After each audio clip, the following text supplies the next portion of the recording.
long is left, how much time is left before Dajjal appears as a human being? The timeline was given by the Prophet ﷺ in a hadith in which he is talking to his companion Muaz ibn Jabal. And he said, when Jerusalem is center stage and Medina is in forlorn desolation, then the next event to take place would be the Great War. After the Great War, the next event would be the conquest of Constantinople. And then after that comes the Khuruj of Dajjal. I know that the Great War is close by. I don't know how soon. But perhaps when it becomes clear that Russia has won the war in Ukraine, and Ukraine has lost the war, then in order to save face, the West might cause the Great War to be launched with an act of false flag, a false flag. How will it take place, I don't know. But that the Great War will take place is there in the Hadith. It's there in the Hadith plainly. It's also there in the Qur'an in Surah Al-Isra. But most of all, it is there in Surah Ar-Rahman. Okay? So I don't know how much time we have left before the Great War. But I'm sure it's close. So you should be preparing for a place in the remote countryside to which you can move. My students have left Britain and gone to the mountains of North Pakistan. My students have bought a huge portion of land high up in the mountains of Mansehra, and 15 houses are already being built in that project. So my students are working. This is in the remote countryside, and the mountain is better than the plain. So you should be thinking in terms of getting out of Britain, because this country is doomed before the Great War takes place. Since the entire world is running on the solar calendar, how is it feasible for us to live with the lunar calendar? Good question.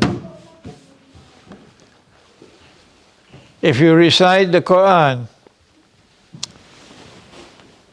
with the moon, just read this book. I can't deliver 2 lectures on one evening. If you recite the Qur'an with the moon, then you begin to live with the moon. Chand ke saath jeena hai.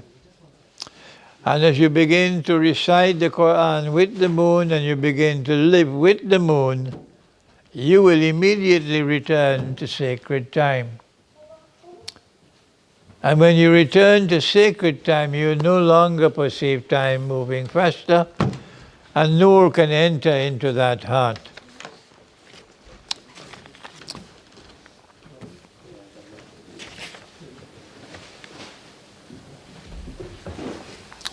All of this destruction is happening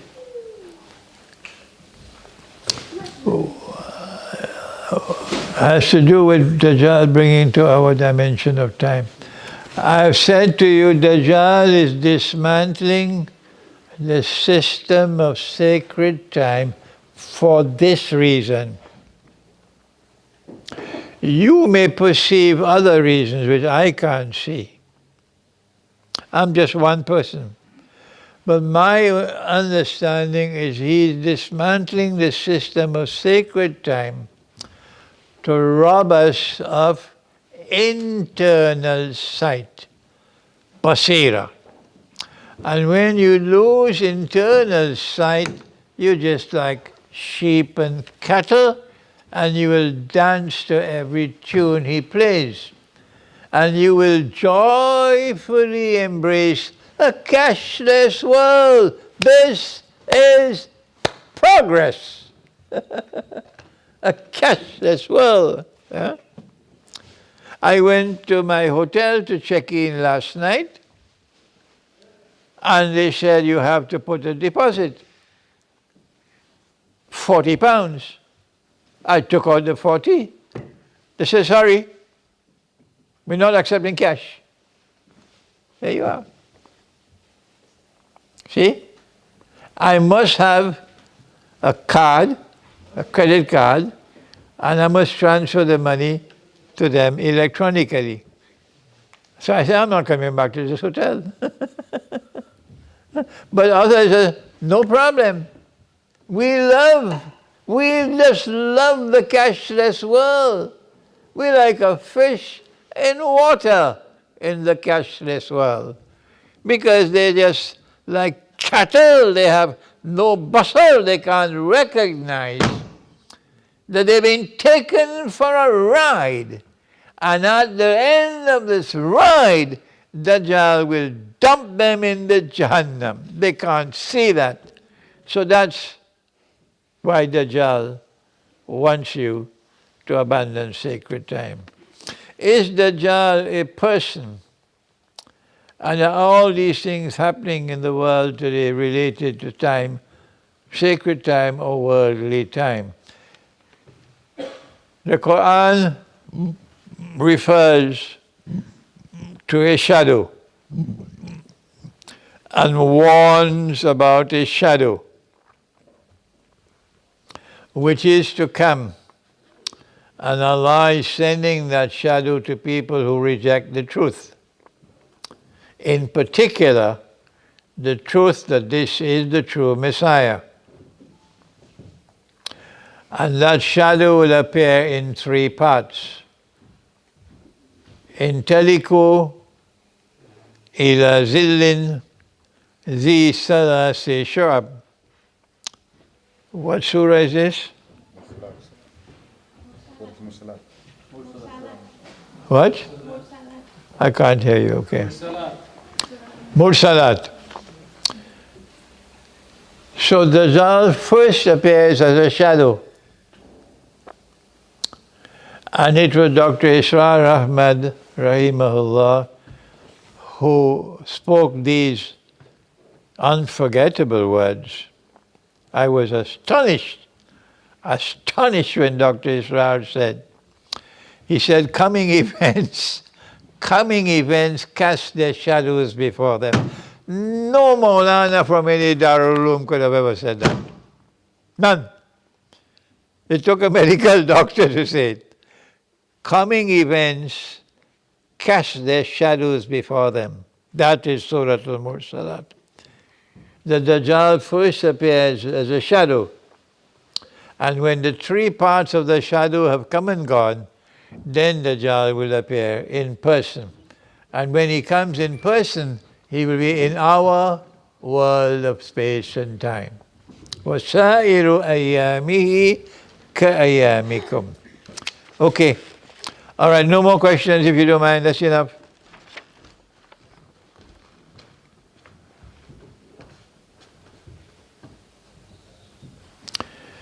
When so much of our daily life is locked together in this mechanical time, how can we work to move back to sacred time? Answer. Begin with the recitation of the Qur'an. Best time of all is to recite the Qur'an before dawn, in that last hour of the night. I forgot to mention, if during that last hour of the night before dawn, if you feel sleepy, go back to sleep. Why? Because Allah wants to give you a dream. And as soon as you sleep, you'll get the dream. All right. If you recite the Qur'an every day, and you recite the correct juz of the Qur'an every day, and you khatam the Qur'an every lunar month, pretty soon you'll be living with the moon. And as you begin to live with the moon, you'll begin to disconnect from mechanical time. How long is there left before Dajjal appears? We already answered that question. Was the changing of the Qibla an example of nask? It certainly was an example of nask, yes. Has Pax Judaica already commenced? Well, this is my lecture. This is my lecture in Birmingham on the 28th. Do please come to Birmingham. But this is not an easy subject. The problem I face is I am a solitary voice. There isn't a single other scholar of Islam anywhere in the world who hold the views that I have in explaining Dajjal. Mine is a solitary voice. Under normal circumstances, if you're standing up against the whole world of scholarship of Islam, you'll be forgotten in 24 hours. Yeah, you'll be pushed aside and you go down the river of no return. That this caravan is still moving, despite every single thing they've thrown against me, that this caravan is still moving, is startling proof that this is the truth. So please come to Birmingham to answer the question, has Pax Judaica arrived?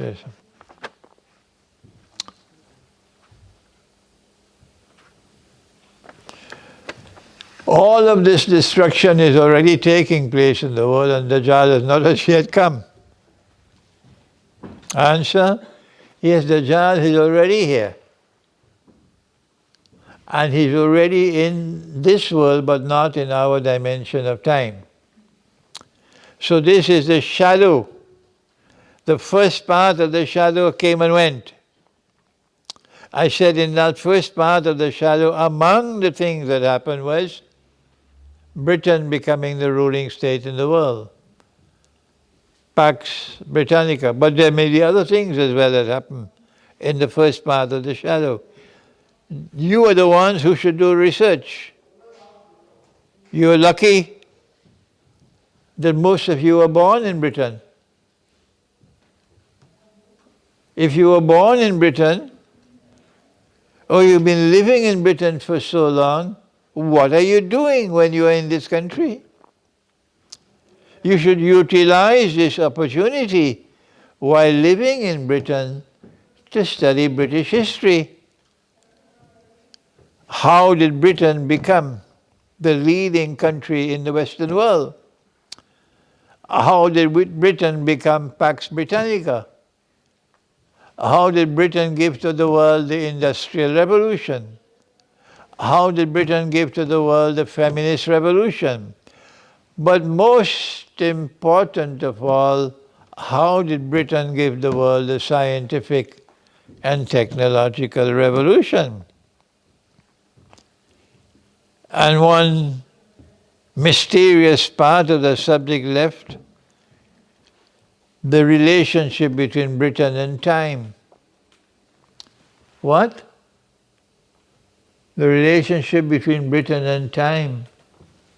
What relationship is there between Britain and time? Oh, you've never been to Greenwich, eh? Britain commands time. Because time starts in Greenwich. Greenwich means time. Ah, yes.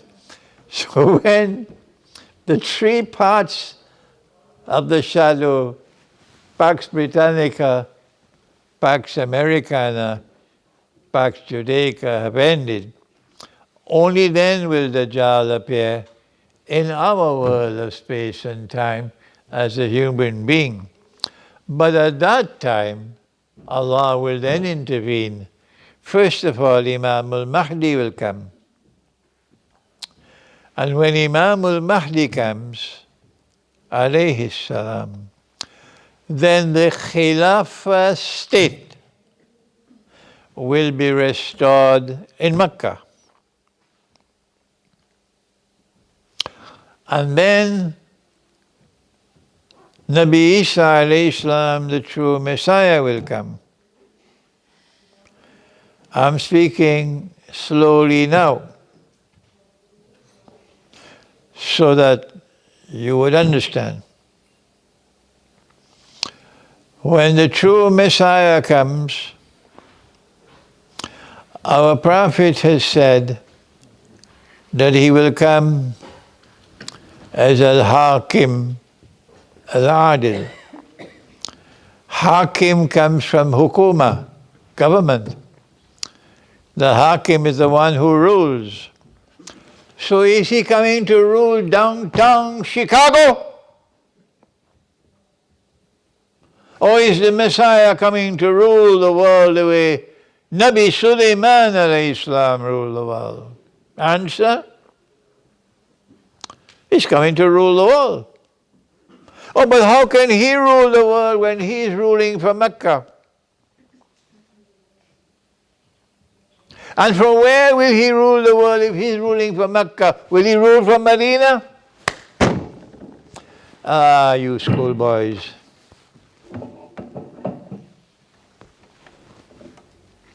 You don't need more than 2 peanuts worth of common sense, that's all. That's all, that's all, that's all.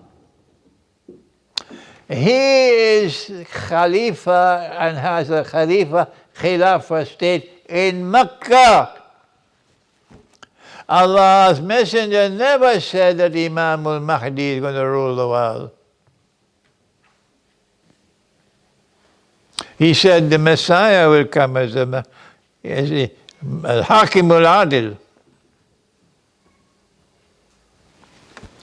Obviously, he's going to rule from Jerusalem, not from Mecca, because he's not sent to this ummah. Where is the evidence? He's not sent to this ummah. Absolute truth is in the Qur'an, it's not in the Hadith. Absolute truth is in the Qur'an, it's not in the Seerah. Absolute truth is in the Qur'an, it's not in the tafsir. And I am faithful to absolute truth. The Qur'an says about Nabi Isa alayhi salam, وَرَسُولًا إِلَى بَنِي إِسْرَائِيلِ. And the Qur'an says, Ya Bani Israel, inni Rasulullahi ilaykum. O Banu Israel, I am a prophet of Allah sent to you, not to the ummah of Muhammad alayhi salatu wasalam.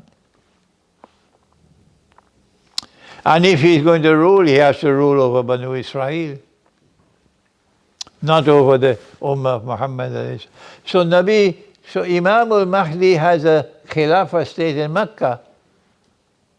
So obviously if he's ruling from Jerusalem, there will be another Khilafah state in Jerusalem. And Nabi Isa alayhi salam will be ruling from Jerusalem. Those are the 3 parts of the shadow, followed by Dajjal appearing in person, and then the events of Mahdi and Nabi Isa alayhi salam returning. Read my book entitled The Messiah, the Qur'an, and Akhir Zaman. What is joining the United Nations kufr? Yes, it is. Allah says in the Qur'an, وَلَا تَتَّخِذُوا مِن دُونِ وَكِيلًا.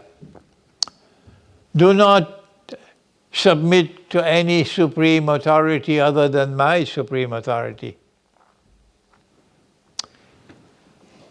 And the United Nations says you have to submit to our supreme authority. It's there in the Charter of the United Nations. Article 24 and 25 of the Charter. The Security Council has supreme authority in the world in all matters pertaining to international peace and security. So, being a member of the United Nations organization, and acceding to the charter is an act of kufr. Do you think we'll ever get the scholars of Islam to say that? What role will Russia play when Imam al-Mahdi comes and Nabi Isa alayhi salam? This is a beautiful subject, but we don't have the time for it. As a Muslim, when should we leave the West? You should have already left the West. Do the elites who run the world communicate with Dajjal spiritually? Can you explain?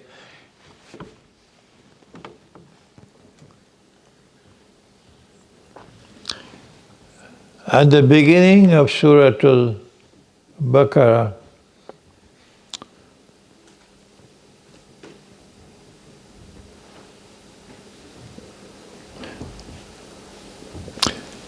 someone help me. وَإِذَا خَلَوْا إِلَى شَيَاطِينِهِمْ قَالُوا إِنَّا مَعَكُمْ إِنَّمَا نَحْنُ مُسْتَهْزِئُونَ. And when they are with their shayateen. So yes, the Qur'an does confirm that there are those who are in contact with the shayateen of the jinn and shayateen of the human beings, yes. But there's more to the subject than I mentioned there. You mentioned the possibility of lies in the Hadith. Is it possible? I prefer to say fabricated Hadith.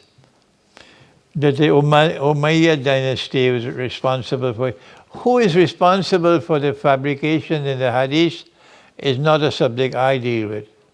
There are others who can deal with it. But most certainly there are fabrications in the Hadith. But the methodology for the pursuit of knowledge, which is what Iqbal adopted, and that is clear in his reconstruction of religious thought of Islam, that methodology for the study of the Qur'an is not the one used in the Darul. It's not the methodology used by the world of Islamic scholarship. That's why Iqbal is so different from the rest. Our Prophet said that my ummah is like the rain. I do not know which shower is better, the first or the last. And I say, in addition to the military component of the last shower, there is an intellectual component of the last shower. And I see Iqbal as opening the door for that last shower of intellectual rain. Not that Iqbal did not make mistakes. Of course, Iqbal had no knowledge of Islamic eschatology at all. Iqbal rejected the belief in the Imam al-Mahdi. Iqbal rejected belief that Nabi Isa alayhi salam will return. All of these things. There are lots of deficiencies there in Iqbal's eschatology. But Iqbal used a different methodology for the study of the Qur'an from that which is conventionally used. And in doing so, he opened the door for the last shower of scholarly rain. And in this book, my teacher responded to Iqbal's call for a reconstruction of religious thought in Islam. Read this book and you'll find it. And we who are students of Maulana Fadlur Rahman Ansari, rahimahullah, we were blessed to inherit that model of scholarship. Should we be making efforts to expose Dajjal's deep state in the foot? Oh yes, there are many who are already making an effort to do that. The deep state is very violently at work in Pakistan to ensure that the Pakistani people never have the freedom to choose their own leader. The leader is chosen by the armed forces. The leader is chosen by the Western diplomats in Islamabad. But the leader is never chosen by the people. The same picture around the world of Islam. This is how Dajjal controls the world of Islam. What is your take on Imran Khan currently? I think Imran Khan is going to die in prison. I don't think he'll ever be released from prison. I hope I'm wrong, because I don't think the Pakistani people can follow the example of Iran. No. The Iranian people came out on the streets and about 1 million of them died. And they brought down the regime of the Shah, the most powerful government and the most powerful armed force in the whole world of Islam, with the most powerful intelligence service, the SAVAK, the most notorious was the SAVAK. And the Iranian people liberated Iran. Oh yes. I don't think, I'm not seeing the evidence that the Pakistani people can follow the example of Iran. And if they don't do that, there's no hope for Imran Khan. How does the Dajjal relate to Surah Al-Kahf? I have a book at the back entitled Surah Al-Kahf in the Modern Age. And in that book, I explain the relationship with Dajjal. And the last one is a question I can't answer. What is the significance of having a red cow slaughtered in Masjid al-Aqsa? You'll have to ask the rabbi tomorrow night. I hope to see you in Wembley. I have a session with 2 rabbis, first time in my life. And our topic is Judaism and Zionism. But I have a secret. Don't tell them. It's a secret. I want to use that session to get them to talk about about Jewish eschatology, because they're very secretive. They won't reveal their views. And I want them to talk. All right? Instead of me talking about Jewish eschatology, let them talk about Jewish eschatology. I want to use this opportunity. It may never come again. Thank you so much for your kindness to me and your patience. I can now autograph your books.